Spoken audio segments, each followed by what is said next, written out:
Now that we've finished with brooding, the next thing we need to talk about is feeding. And if there's one expense you need to take very seriously in poultry farming, it's feed. For most poultry farms, feed is going to be one of your biggest ongoing costs. So if you don't understand how to manage feed properly, you can have healthy birds, good production, and still struggle to make a profit. The nutritional needs of the bird change as it grows. That's why we have different feeds for different stages. For young chicks, we normally start with starter feed. This is the feed designed for the early stage when the chicks are growing very quickly. Their bodies are developing, their feathers are coming in, their bones are developing, and they're building the foundation for everything that comes later. That's why I don't recommend trying to save money by giving young chicks a feed that isn't designed for them.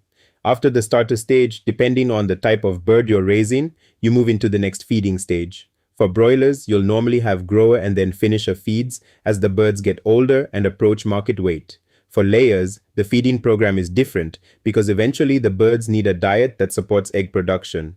Now, managing all these feeding stages can become difficult, especially when you have a large flock. To make this simple, you can use my app, Poultry Intel Manager. The app has an inbuilt feed program. Once you create a flock, it generates the recommended feed program for you. It tells you the type of feed you need and the time range for each feeding stage. But it doesn't stop there. It also recommends how much feed to give the birds every day.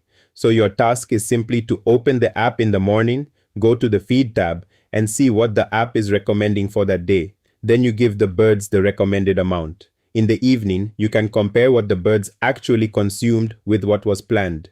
If the difference is too big, that's where you can start your investigation. The app also notifies you early when it's time to change the feed stage, and it keeps estimating how many days the feed you have in the store will last. So if you want to handle feed management more efficiently, I recommend using Poultry Intel Manager, which you can download from the Play Store or use the link in the description to download it. Now let's talk about how much feed your birds actually need. This is one of those things that sounds simple, but it becomes very important once you start keeping a commercial flock. A farmer will buy a number of bags of feed, put them in the store, and then start giving the birds feed every day without really paying attention to how much they're consuming. I don't recommend that. You need to know what is happening with your feed. The first thing to understand is that feed consumption changes as the birds grow. A day-old chick eats very little. As the bird gets older, it starts eating more and more because its body is getting bigger and its nutritional requirements are increasing. So don't be surprised when you see your feed bill getting bigger as the flock grows. That's normal. What you need to watch is whether the amount they're eating makes sense for their age and production stage. And you shouldn't just guess this. That's where the app I recommended earlier comes in. Let's take broilers as an example. When they're very young, their feed intake is relatively small. But every week, those birds are putting on more weight and their daily feed consumption increases. By the time they're approaching market age, they're eating considerably more than they were during the first few weeks. That's why you need to plan your feed requirements before you even bring the birds onto the farm, and the app can help you do that effortlessly. You don't want to reach week 4 or 5 and suddenly realize that you don't have enough money to buy the next batch of feed. This goes back to something we talked about in episode 2 when we discussed working capital. You need to know how much feed you're going to need, when you're going to need it, and how much money you'll need to keep the birds properly fed. Now with layers, it's a little different because you're dealing with a much longer production cycle. You feed them during the growing stage and eventually they enter production. Once they're laying, you start looking at feed consumption alongside egg production. This is where records become very useful. Let's say you have 500 layers. If you know approximately how much feed the flock consumes every day, you can compare that with the number of eggs you're collecting. Of course, the expected production depends on the type of bird you're keeping because different bird types have different production standards. And once again, the app can help you project the estimated number of eggs to expect per day. If the birds are eating normally and production is good, that's one thing. But if feed consumption suddenly changes or egg production starts dropping, you have something to investigate. The important thing is that the feed record gives you a starting point.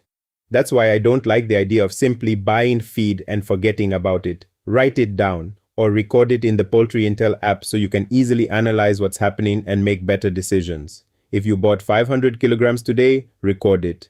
If you used 50 kilograms, record it. The app will help you keep track of what is remaining and estimate how many days the feed will last. It sounds very basic, but these small records become extremely useful when you're trying to understand your business. Now let's talk about something else. Sometimes birds appear to be eating a lot, and the farmer thinks my chickens are doing very well because they're eating as expected, not necessarily. A bird eating the right amount of feed doesn't automatically mean the flock is performing well. What matters is what you're getting from that feed. For broilers, you're looking at weight gain. If the birds are eating large amounts but aren't gaining weight as expected, you have a problem. For layers, you're looking at egg production, egg size, body condition, and general flock performance. Again, the amount of feed by itself doesn't tell the whole story. This is where the idea of feed conversion comes in. You don't have to be a nutritionist to understand it. It's simply a way of looking at how efficiently the birds are converting feed into the product you're selling. For broilers, you're basically asking, how much feed did it take to produce this amount of live weight? And again, the app can help you understand this easily by showing you the target weight at a given age. If one flock needs much more feed to reach the same market weight as another flock, that flock is costing you more money. And when feed is your biggest expense, that difference matters. For layers, you're looking at the relationship between feed consumed and eggs produced. Again, the goal isn't simply to make the birds eat as little as possible. That's another mistake. You don't want to restrict feed just to save money because underfeeding can reduce growth, egg production, body condition, and overall performance. The goal is efficient feeding. Give the birds enough of the right feed, make sure they can access it easily, and then monitor what happens. There's also a practical reason for knowing your feed consumption. It helps you plan your purchases. When you know how much feed your birds are consuming, you can estimate when your current stock will run out and prepare for the next purchase before you run out completely. And this is important because you don't want your birds to reach the feeder and find nothing there. So don't just think about feeding as, I bought feed and I gave it to the chickens. Think about feeding as a system. You need to know what feed to give, when to give it, how much to give, how much the birds actually consume, and what you're getting from that feed. When you manage those things properly, you are not just feeding chickens, you're managing one of the biggest costs in your poultry business. Now let's talk about water, because sometimes farmers spend so much time thinking about feed that they almost forget about the other thing the birds need every single day: water. Your chickens can go for some time without feed, but a serious interruption in water supply can affect them very quickly. And the interesting thing is that water and feed are closely connected. When birds are drinking properly, they're more likely to eat properly. But when they don't have enough water, their feed intake can drop, and once feed intake drops, growth and production can also drop. So when you're managing feed, you're also managing water. Your birds should have access to clean water throughout the day. Don't give them water only when you're feeding them. Water should always be available. And don't just look at the drinker and say, there is some water there, so everything is fine. You need to actually check the system. Sometimes a drinker gets blocked, sometimes a water line stops working, sometimes the tank runs empty, and sometimes there's a leak that you don't even notice until the litter underneath is completely wet. These may look like small problems, but if you don't check your equipment regularly, they can quickly become big problems. Water quality is also very important. If the water is dirty, contaminated, or has an unpleasant taste, the birds may drink less than they should. So wherever your water is coming from, make sure it's suitable for poultry. And don't forget to keep your water tanks, pipes, and drinking equipment clean. This becomes even more important when the weather is hot. When temperatures rise, birds drink more water. And if you're keeping layers, you'll also notice that water consumption can change depending on temperature and the level of egg production. So when you're setting up your water system, don't only think about the number of birds you have today. Think about the maximum number of birds you're planning to keep. For example, don't build a farm for 1,000 birds and install a water system that can barely supply 1,000 birds. Think ahead. If you expand your flock, will the system still be able to handle it? Now let's move back to the feed itself. Buying good quality feed is only one part of the job. You also have to protect that feed after you bring it to the farm. Feed is expensive, and the last thing you want is to spend money buying good quality feed and then allow it to spoil before the birds even get a chance to eat it. Your feed store should be dry and protected from rain and moisture. It should also be protected from rats, mice, insects, and other pests. And please don't put feed bags directly on a wet floor. Use pallets or something else that keeps the bags off the ground and allows some air to move around them. You also don't want to store feed next to chemicals, pesticides, fuel, or anything else that could contaminate it. Keep the store clean, keep it organized. And there's another simple habit that can save you from unnecessary losses. Use the older feed before the newer feed. If you bought some bags last week and then bought another batch today, don't start using the new bags while the older ones are still sitting at the back of the store. Use the older stock first. This is a simple thing, but it helps you avoid keeping feed for too long. Now, even after you've stored the feed properly, there's still another place where you can lose a lot of money, and that's inside the poultry house. How you manage the feeders matters. Don't allow feeders to become dirty. Don't allow old feed to build up inside them. And don't fill the feeders all the way to the top. When you put too much feed in a feeder, chickens will naturally scratch and throw some of it around while they're eating. A lot of that feed ends up on the floor. And once it gets mixed into the litter, the birds may not eat it. You've already paid for that feed, but you're getting nothing from it. That's feed wastage. And when feed is one of your biggest expenses, you can't afford to ignore wastage. So keep the feeders at the correct height. Adjust them as the birds grow. Don't overfill them. And regularly check what's happening around the feeders. Sometimes you can reduce a surprising amount of wastage just by managing the feeders properly. So you can see that feeding is not simply buying a bag of feed and putting it in front of the birds.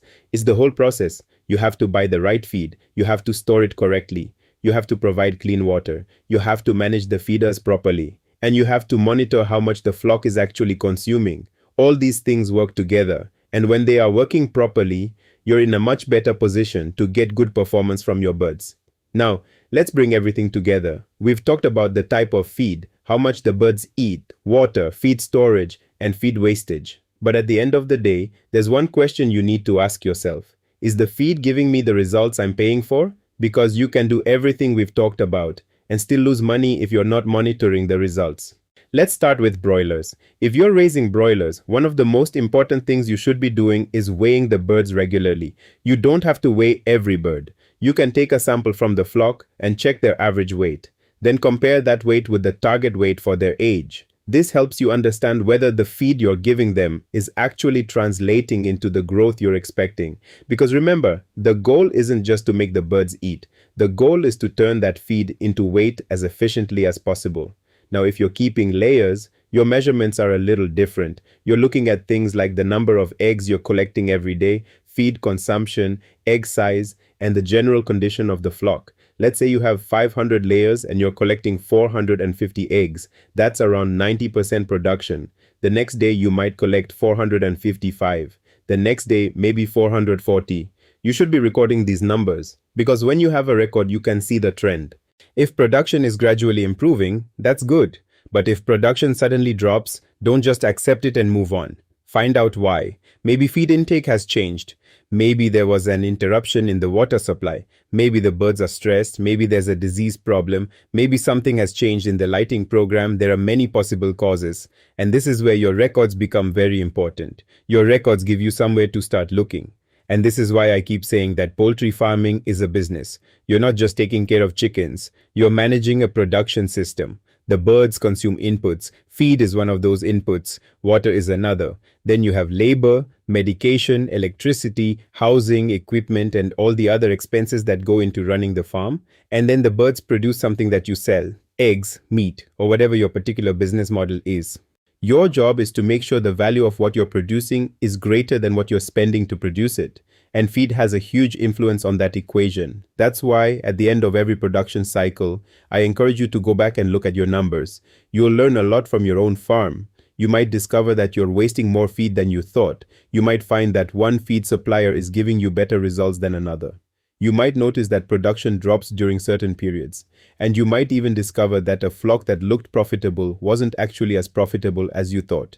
Those are the kinds of things your records can reveal. And don't be afraid to change your management when the numbers tell you that something isn't working. Change it, test it, compare the results. That's how you improve. Because poultry farming is not about doing everything perfectly from the first day. It's about learning from every flock and using what you've learned to make the next flock better. So if there's one thing I want you to take away from this episode, it's this. Don't just feed your chickens, manage your feeding, know what you're buying, know what you're giving the birds, know what they're actually consuming. Reduce wastage, keep the water clean and available, monitor production, and most importantly, connect your feed cost to the results you're getting. Because at the end of the day, that's what matters. You don't just want chickens that are eating. You want chickens that are turning what you're spending on feed into something valuable for your business. In the next episode, we're going to talk about something that can destroy all the good work you've done so far if you don't take it seriously. And if you found this video helpful, give it a like and subscribe so you don't miss the next episode. And don't forget to download Poultry Intel Manager to make poultry management easier and help you keep better records and make better decisions. I'll see you in episode 6.